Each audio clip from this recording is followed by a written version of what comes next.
बिस्मिल्लाहिर्रहमानिर्रहीम। नाज़रीन अस्सलाम वालेकुम। मैं हूं आतिफ आरिफ और आप देख रहे हैं CNN top news. CNN top news में इमरान खान ने तहरीक का ऐलान कर दिया और इमरान खान ने कहा कि 27वीं आईनी तरमीम लाई जा रही है, इससे बेहतर है कि बादशाहत का ऐलान कर दिया जाए। पाकिस्तान तहरीक इंसाफ के पैटर इन चीफ और साबिक वज़ीर आज़म इमरान खान का कहना था कि 27वीं आईनी तरमीम लाई जा रही है, इससे बेहतर है बादशाहत का ऐलान कर दें। अदलिया को गवर्नमेंट डिपार्टमेंट बना दिया गया है। रावलपिंडी की डेला जेल से अपनी बहनों के जरिए जारी पैगाम में उन्होंने कहा कि पंजाब असम्बली में 26 अरकान पर पाबंदी लगा दी गई है, इससे बेहतर है हमारे अरकान असम्बली जो है वो असम्बली के बाहर अपनी असम्बली लगाएं।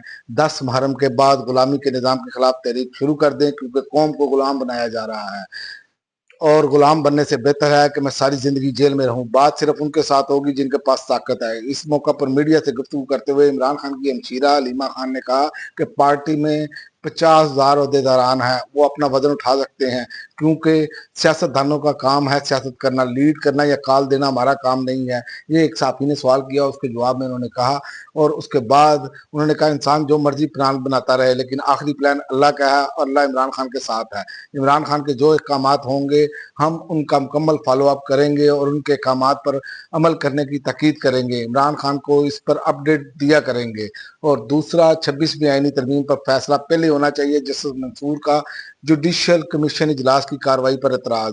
जस्टिस मुनीब अख्तर ने सीनियर जज सुप्रीम कोर्ट के मौकफ की हक में राय दी। पीटीआई के 2 मेंबरान जो हैं उन्होंने भी जुडिशल कमीशन ने भी जस्टिस मंसूर अली शाह की राय हमायत में की। और उसके अलावा पंजाब हुकूमत ने निजी अस्पतालों में भी सेहत कार्ड से इलाज की सहूलत महदूद कर दी।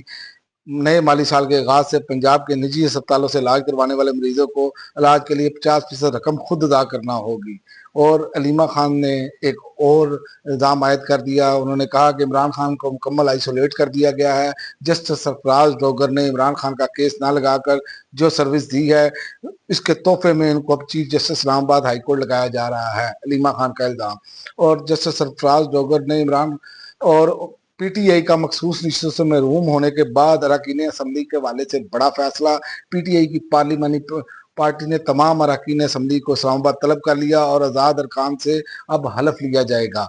और इसके अलावा पेशावर हाई कोर्ट ने मखसूस निश्चितों पर मुंतखब मेंबरान को हलफ से रोक दिया। उन्होंने कहा कि केपीके में तहरीक इंसाफ की हुकूमत है, यहाँ भी इन्हें सीटें नहीं दी जा रही। और उसके अलावा नेतन्याहू 7 जुलाई को ट्रंप से मिलने अमेरिका जाएंगे। गजा जंगबंदी के इम्कान रोशन। अमेरिकी सदर ट्रंप शाम और इसराइल के दरमियान तल्लुकात की बहाली के भी ख्वाहिशमंद हैं। और फोन कॉल स्कैंडल में थाईलैंड की अदालत ने वजीर आजम को ओहदे से मुअत्तल कर दिया। अदालत ने वाज़ह किया कि केस की मुकम्मल समाअत और फैसला आने तक वजीर आजम की मुअत्तली बरकरार रहेगी। और अमेरिका में इसराइली फौज के खिलाफ नारे लगाने पर बरतानवी गुलकारों के अमरीकी वीजे मनसूख कर दिए गए। अब तक के लिए नाज़रीन इतना ही। अगले बुलेटिन में इजाजत दें। अल्लाह हाफिज।